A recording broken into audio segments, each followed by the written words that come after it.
Hello everyone and welcome back to my YouTube channel with another useful and informative video.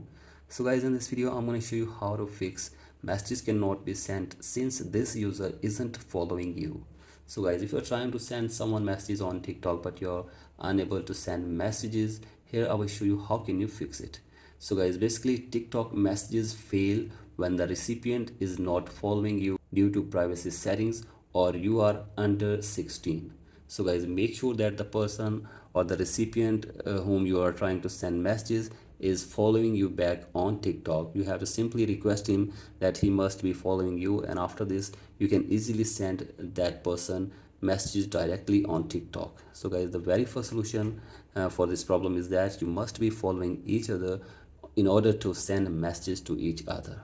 So this is the first way, and the second way is that you must be over 18 to send messages on TikTok. If you're under 16, then you will not be able to send messages on TikTok as well. So guys, this is two settings which can make you send messages to anyone on TikTok. And the next thing which can also help is that you have to simply clear app cache and update your app to the latest version. So guys, simply download and install the latest version of TikTok app, and after this hopefully your problem will be fixed. So guys, that's it for today's video. Hope this video helps you. Please like and subscribe to my YouTube channel as well. Thank you.